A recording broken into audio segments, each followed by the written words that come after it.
的确会有厂家在商家不知道的情况之下偷偷加料给你。如果加违禁成分进去的话，它的后果只有一个，就是封厂。如果那个商家啦，连这一个基本动作他都不肯做的话，无论他是不是网红，我都不会去相信他的。你要用10块钱做到100分的效果，肯定 too good to be true。老实说啦 ，OEM 商品是不是一个很暴利的一件事情？它可以是很暴利，非常暴利的那一种。生意是算出来的，不要用感觉去做生意。4年前的我就是凭感觉去做生意，当有一天我真正坐下来去算的时候，我才发现原来我没有在赚钱。在生意来讲，当你的 competitor 增长，当你没有增长，那其实也就是退步。很多时候我们的枷锁是自己给自己的，当我们自己给自己枷锁的时候，我们就会做的东西就会很局限。早一点知道这一件事情，可以走少很多冤枉路。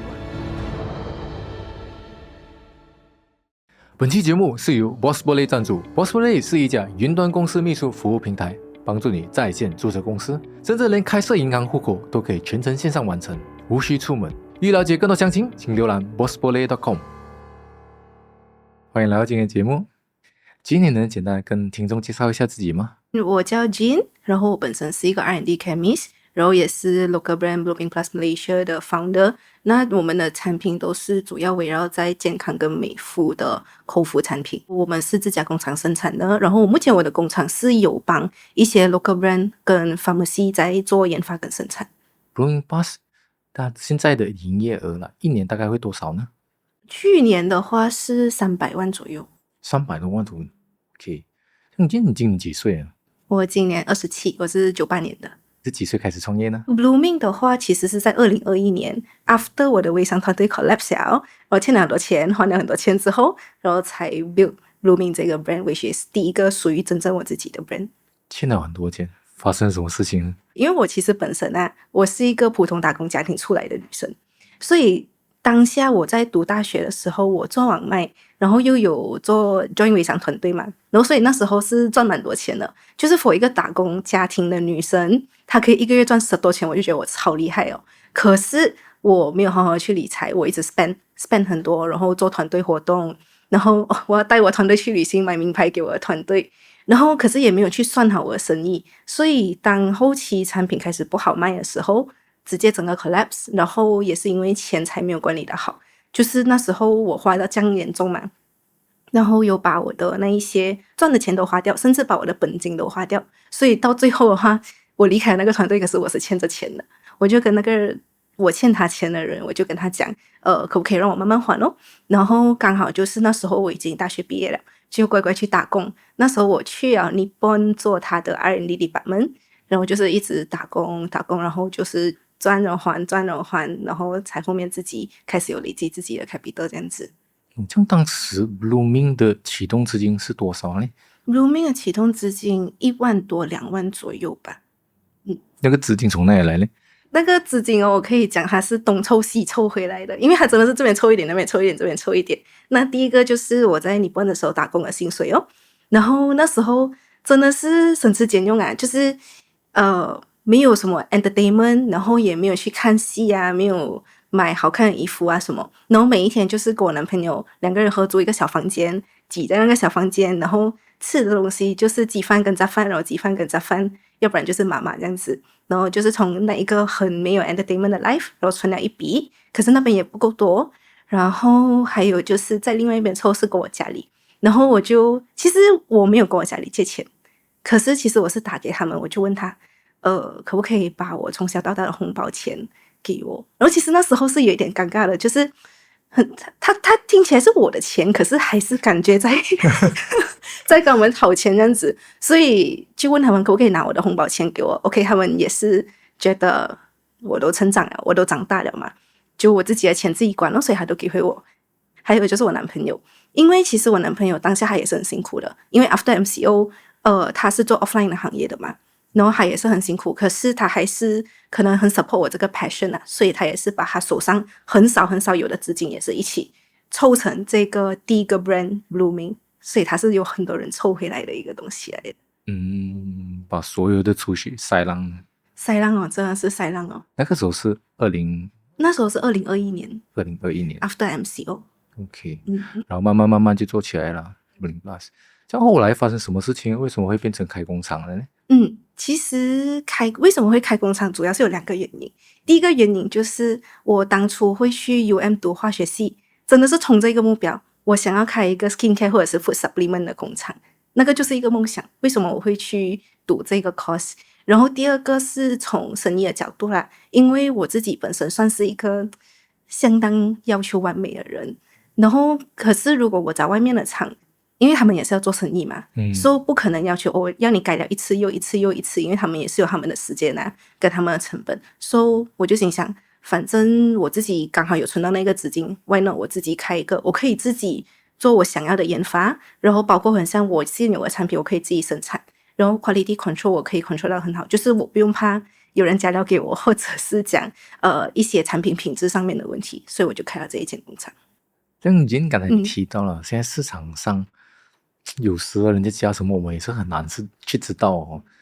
所以这样，以你本身身为厂商啊，你在这一行也有这样多年了，你能爆料一下市场上其实有哪一些不为人知的黑幕啊？哇，会很黑哦。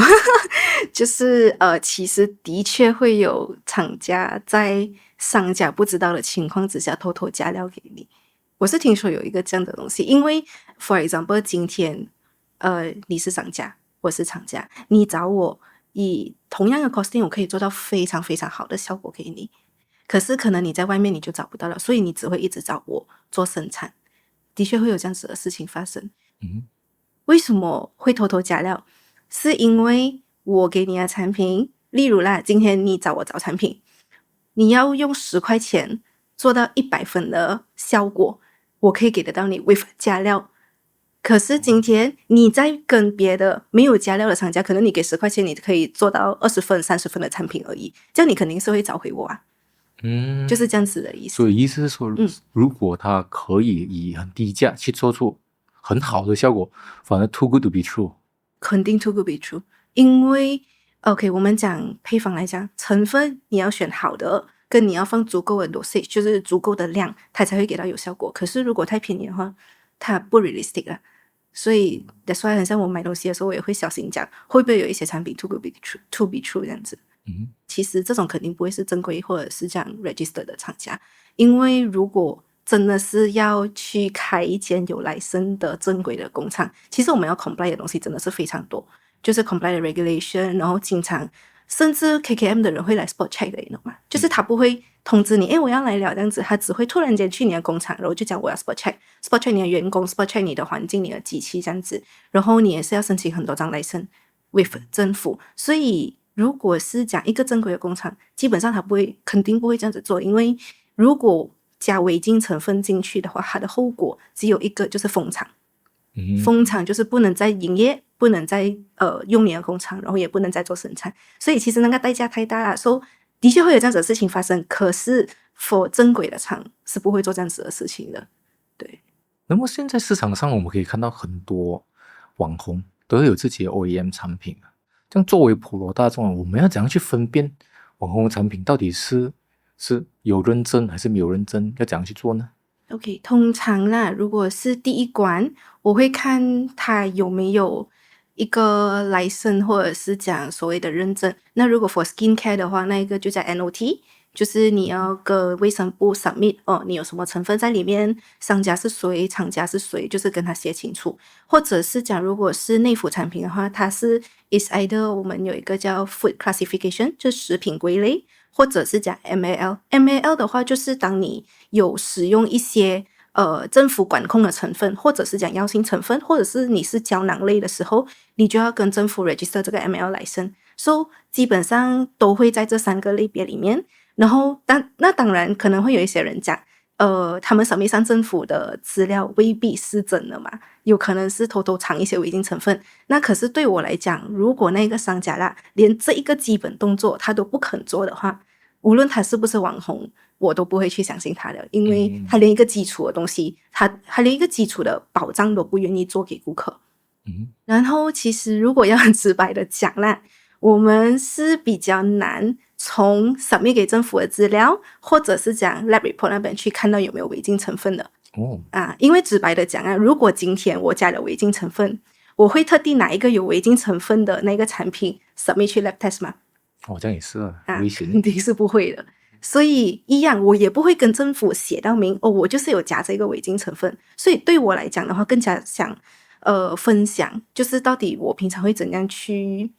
避免买到这一些非法产品。主要通常我会有2个方法。第一个东西是我会去避免急速见效的产品。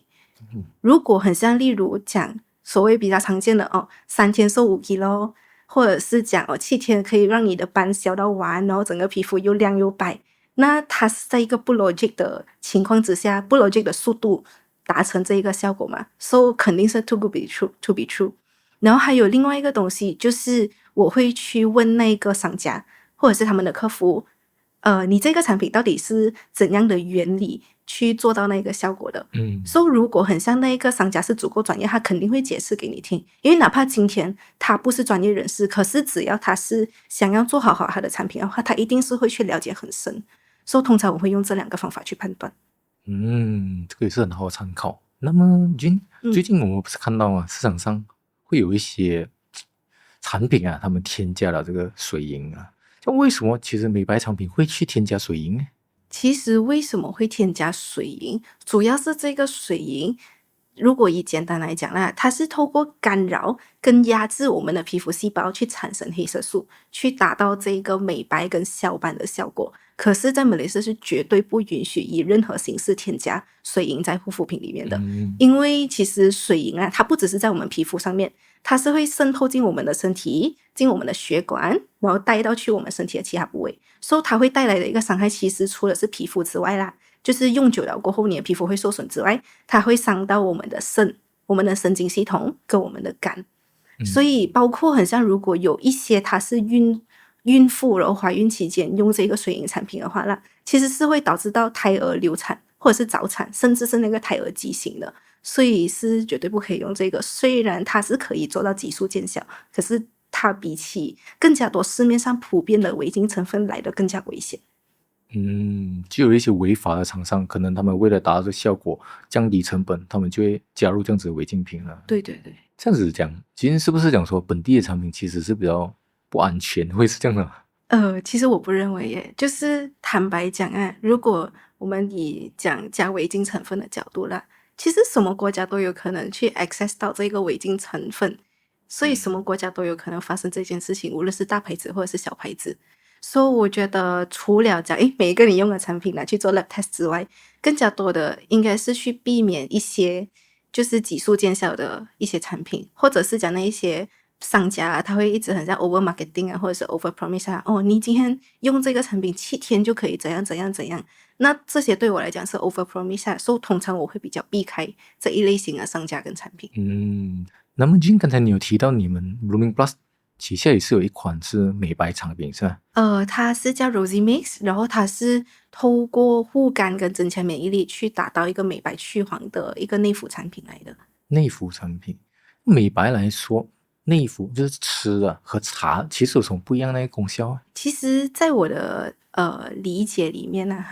为什么我会 prefer 吃的多过茶的，是因为其实很多时候我们皮肤出现状况并不是因为我们皮肤有问题而已，而是我们的身体出现了一些状况，它 reflect 上来我们的皮肤。就很像例如有一些人他皮肤暗沉发黄，有可能是他晒到或者是他用的护肤品不对，可是也有可能有时候是因为他熬夜或者是讲有喝酒抽烟导致到他的肝有负担而 reflect 上来在自己的皮肤。那一样的，如果有一些人他是一直长痘痘，然后可是用了很多涂痘痘的护肤品都解决不到，有可能其实是因为他荷尔蒙失调而导致到痘痘。所以我个人会觉得我们应该从调理身体这样子去开始调上来，身体健康了，然后 reflect 到你的皮肤也是会比较健康。That's why 我会比较 prefer 就是吃的 more than 茶的。从根源的那个角度去解决。对对对对对。你本身是厂商啦，这样我想问你一个问题啦。其实老实说啦 ，OEM 产品这个是不是一个很暴利的一件事情它可以是很暴利，非常暴利的那一种。从我大学毕业开始啦，我就有在一些 R&D lab 待过嘛，那当中也包括一些 OEM， 一些 skincare OEM。然后的确我有看过，就是把10块钱成本的东西卖到100多200块的商家有遇过不少，可是也有成本50块，可能他就是卖一个100多块这样子的商家都有。所以我觉得这个主要还是看那个商家他本身的理念，因为有一些人可能他真的是想要做一个短暂的生意啊，说至于会不会有 repeat customer， 然后顾客觉得他产品有没有效，其实对他们来讲可能没有那么的重要。那当然我也有认识很多 local brand owner， 他们是真的是很想做一个长青的生意，真的是很想像一个 baby 这样子去养大自己的牌子的，那他们会 invest 很多在他们的产品 costing 那一边。So 如果加上其他的生意 costing， 那肯定不会是暴利的，只是讲因为这些 brand owner 可能他们没有自己的生产线或者是生产 facility 工厂这样子，所以他们才会需要找 OEM 去帮他们做他们想要的东西。这样其实我们也可以从很多不同的角度去看一个品牌到底是不是值得买，看他的是不是专业，看他是不是有很认真想要把这个品牌做长久，这样子去判断了，对啊。对。很多人也有想过了要做自己的品牌啊，那今你可以分享一下，如果要做品牌啊，通常会有怎样的一个误区或者怎样的坑吗？我觉得以我的经验，因为我本身 before 做厂家，我是从商家，然后就是 as a brand owner 开始的嘛，然后我也是会面对顾客，所以我觉得一个比较容易踩到的坑跟误区是，你先设计产品，再去了解你的市场跟顾客。其实真正来讲，应该是你先了解你的顾客跟市场，再去设计你的产品会是比较好。因为其实很多人会觉得OK， 我先有一个产品，然后我再找我的顾客是谁。可是当你已经废下一个产品，然后你再发现原来我的顾客除了要 A， 他还要 B 之外，你已经改不了了。你要再改的话，可能你又再投入多一个成本进去。所以很像包括我当时一开始啦做产品的时候，我也是有踩过这个坑。然后当下呢，就是我研发了一个产品，就是现在的 Rosy Mix， 然后那时候是一个豆粉口味的，非常难喝，我顾客甚至 feedback 讲它是有呕吐味的。可是那时候我也是不懂哪里来的自信，然后我就会觉得只要我产品好，味道难喝没有关系。我不懂为什么我会想这个东西，可是到后面就是越来越多顾客 complain about 这个东西，然后我的那个回购率也下降了，就是越来越少顾客买，就是我的营业额整个下降，我才发现其实真的是应该要 based on 顾客去了解去设计你的产品，而不是先自己 based on 自己的感觉，你懂吗？所以其实这个坑就是不足够了解顾客，包括很像我的内部团队也是这样，他们在做 marketing 的时候，有时候他们只把自己觉得好的东西 market 出来，可是那未必是顾客想要的东西。所以 as a brand owner， 我们更加重要的是去了解顾客想要的东西，给他们想要的东西，才是一个长久之计啦，对我来讲。那么你会建议他们怎样去做呢？如果是最快的一个方式，先做 market survey， 因为我们现在这个时代比较幸福一个点是在于很多资料都可以 online 找得到。因为以前的话，换做30年前，可能你要找一些资料是非常难的。可是现在你去 Facebook 啊，或者是任何的 social media、Google 都可以找得到这些资料。所以你先去看，可能你的竞争对手有谁啊？他们的一些独特卖点啊，就是他们有什么 special 的东西，他们的顾客是谁，他们的顾客为什么会这样 support 他们这样子。还有他们的 ingredient 有什么，所以我们有了这些资料，当我们去找厂商，我们要设计产品的时候，其实我们很清楚我们要的东西是什么，因为你已经对市场足够了解，你也对你的未来顾客有足够了解了的。所以还有另外一个好处就是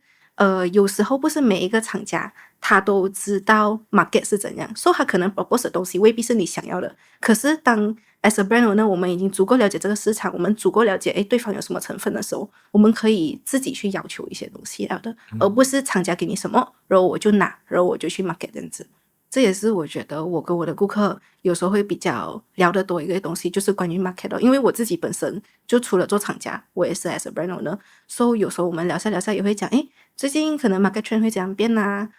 例如这个 ingredient 已经过时了，很多人在用啊，或者是讲最近市场上有什么新的 trend， 那这些东西都是我可以跟顾客去聊的。那其实真的是很不一样，因为你除了本身是厂商，你们也是在这方面做了好几年经验，可以根据你们经验对市场的了解去 advise 你的客户啦。对，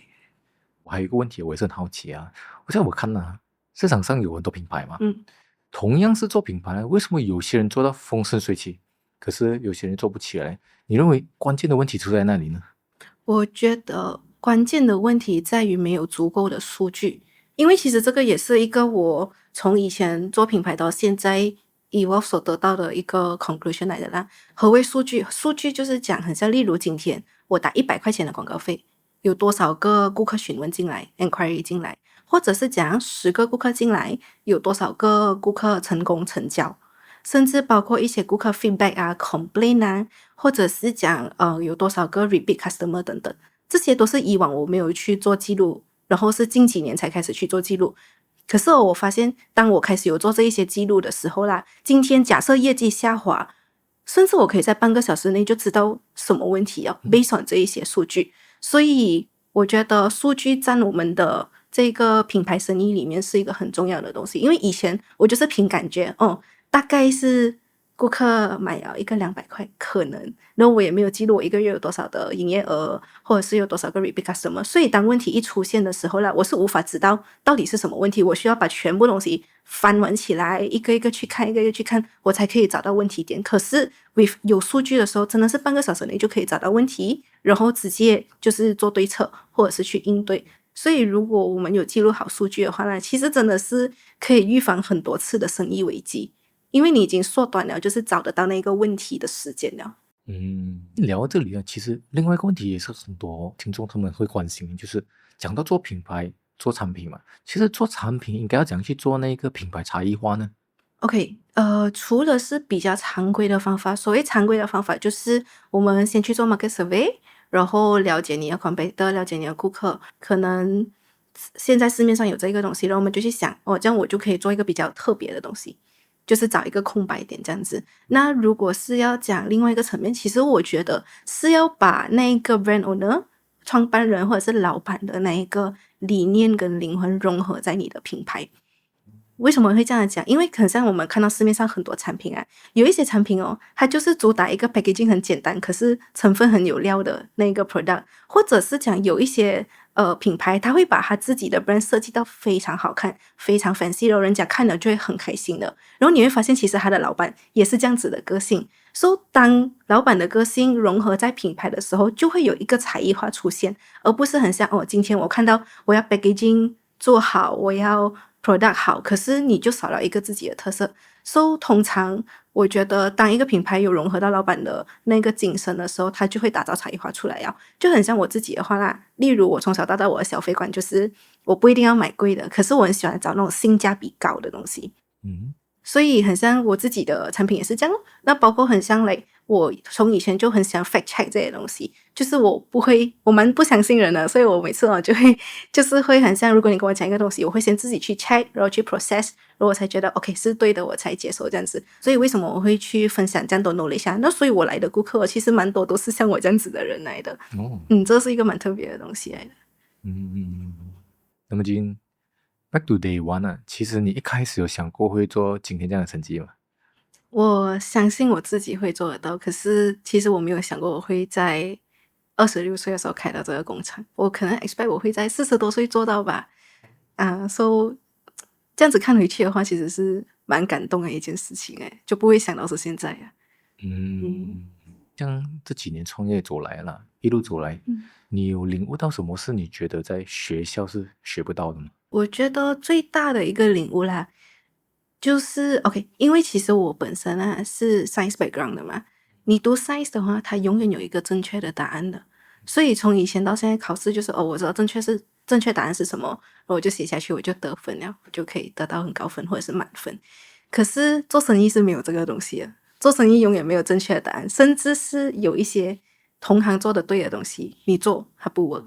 可是或者是讲同行做了觉得不 work 的东西，你做又对所以做生意是我领悟到的东西，就是做生意永远没有正确的答案，能去找到答案，就是透过我们不断的去试错跟复盘，然后又再去调整，然后才走到自己的路。所以为什么很像有时候我也是会看很多访谈就是包括你们的访谈这样子，就会发现其实每一个的那个心得跟那个路都是不一样的。所以就是主要在于肯去尝试执行跟复盘这个是我领悟到的东西。一路走来有没有某个建议对你有很大的影响呢？有一个影响非常非常深，它到现在那个画面都还在我的脑海里，就是你要有自己的判断能力。这个其实是源自于我那时候刚20出头，我去上一个课，它是一个财商课，然后老师叫 Dennis T， 然后他的课程是很特别的，就是可能上课通常他们就会 show slide show， 然后就跟你讲是这样子的形式啊，你要达到一个东西你一定要这样子做。可是他的课程呢，就是他先跟你讲一些 fundamental knowledge， 然后透过游戏的方式给你去自己试错，然后自己复盘跟领悟，去找到你自己的那个判断能力跟答案。所以那时候我上了那个课，我就觉得我学到很多东西，我要拿麦感谢老师。然后那时候我就讲很感谢我在那边学到很多东西。然后我还记得我讲的东西是我会 follow 老师教我的东西在我的人生里面。然后当下他讲了一个东西是我没有想过他会这样子讲，他就突然间跟我讲，你不要 follow 我，你应该要有我是你自己的判断能力。然后我就哇，那时候这个画面到现在都还在我的脑海里面，因为通常就是很少老师会这样子讲话了。which 我觉得是很重要的一个东西，是我们有方法的话，可能是可以做对一次，可是如果有判断能力的话，就算当下做错了，还是有能力去把它转回来，修正或者是讲restart 整个东西，而是让我们在每一次的做错都有办法去修正回来。所以判断能力真的是非常重要，因为有时候这世界太多声音了啊，可能他们也是出于好意会跟我们讲，你应该这样，应该这样，应该这样。可是当我们每一个都去跟的时候，有时候真的很容易会去迷失。所以为什么要有自己的判断能力？是可能我真的觉得这个不错，那我觉得它适合我的情况，我再去做，会是比较重要。那这一句话真的是影响我非常非常深。而且判断能力这件事情是没有捷径的，必须从不断的试错和复盘来去磨练你的判断能力。那么今天我又很好奇了，你的 MBTI 是什么呢？我是 INTJ。 那么你认为你最大的闪光点是什么？我觉得我的直觉很准。直觉很准听起来是一个很像很玄的东西嘛，可是后来我有在想为什么会有直觉这个东西是我发现我的脑会一直收集很多的数据，我会一直观察很多东西，然后当我遇到某个情况想要用到的时候，我的脑会自动 connect the dots， 然后有一个 conclusion 出来。所以这也是为什么会突然间脑里就有一个答案了，这样子它听起来像是直觉，可是其实它是从你脑里面的数据分析出来的一个东西。听起来你是一个逻辑性很强的人啊。对。那么今天我想问你了，假如你能回到4年前去告诉自己当时的自己一个关于做生意的认知，你会对当时的自己说什么呢？我觉得我会跟当时的我讲，生意是算出来的，然后不要用感觉去做生意。因为4年前的我就是凭感觉去做生意，我没有去算全部东西。就以前4年前的我想法就很简单，我产品成本50块，卖100块，所以我就是赚了50块这样子。可是其实后来我会发现生意上面是很多 hidden cost 的，包括你的广告费运营费给员工的薪水commission 邮费 transaction fee subscription fee 等等，或者是一些杂费，这些都是一个开销来的。然后以前就会觉得我知道这样的东西，可是我就大概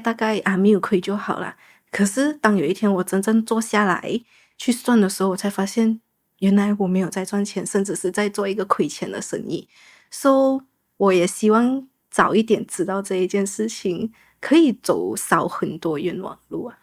所以我会希望回到过去跟我自己讲这一个东西要算，然后也不要凭感觉。感觉的话有时候我们脑袋会欺骗自己所以不要凭感觉比较好。那么就我们看在市场上有很多年轻人在创业了，当然有一些他们成功了，也有很多年轻人他们创业就失败了。那么你认为在你看来年轻人创业失败的主要原因是什么呢？我认为分成2大主要原因。第一个原因是在于信息差跟认知差。因为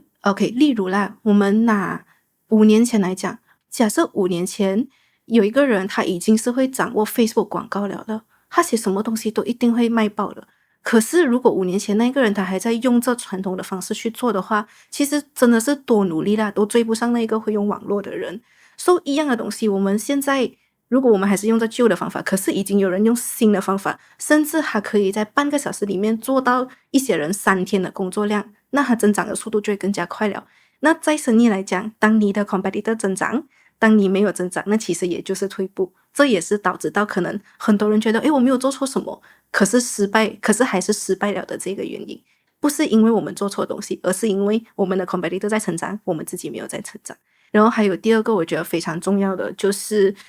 没有管理好我们的钱财。第一个东西就很像我刚才讲到的咯，就是 margin 啊 costing 这一方面的预算。还有第二个东西其实是生意一赚到钱就很快的去做 expansion。因为我看过身边蛮多例子，就是可能当下他赚到钱，他就开始去开 office 装修，请很多人，然后就是拿很好的器材这样子。可是生意它并不是每个月一定会进来的 unless 你是做 contract base 的东西，所以生意它是有危机性的。可是当你一下子突然间去 commit 了这样多是需要供的东西，相当危险。因为我看到蛮多人失败是因为这个原因，就是他一赚到钱他立刻买这个买那个买这个买那个，或者是买车买家也好，然后导致到后面当他生意下滑的时候，可是还要供这样多东西，然后就是开始 collapse 了的。我认为是主要是这2个原因。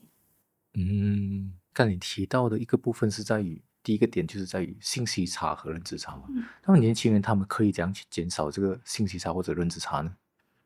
我觉得现在我们作为年轻人真的是很幸福，就是已经有很多老板愿意出来教课 which 这个可能10年前是完全不可能会有的。还有就是我们可以上网找资料。So 我会觉得要打破这个信息差跟认知差，我们选择先听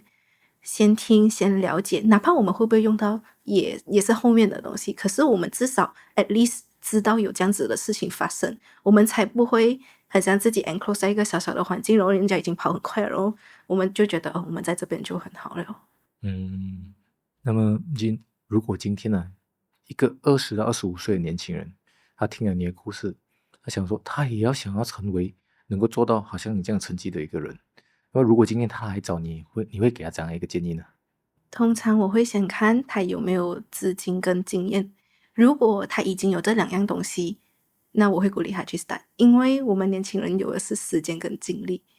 有时候的确睡少一点可以让你 progress 走快很多，所以就是尽量以最低的成本去试错，然后去拿到一些 conclusion。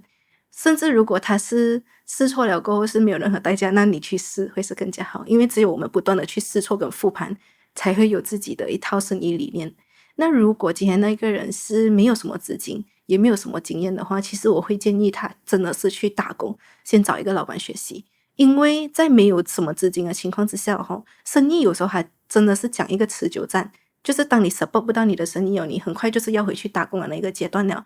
然后你唯一会知道你做错东西也就是当你亏钱的时候。所以我会觉得如果没有资金也没有经验，先去打工跟一个老板学习，然后当然也不是讲就是你跟了那个老板然后突然间学会了就走，就是其实很像你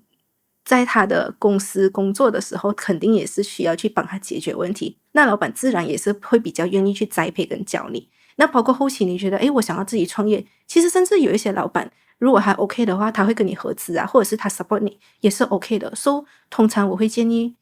这样子去 start 这一条路会比较好。如果是没有资金的话，先去找一个人去学习，因为他可以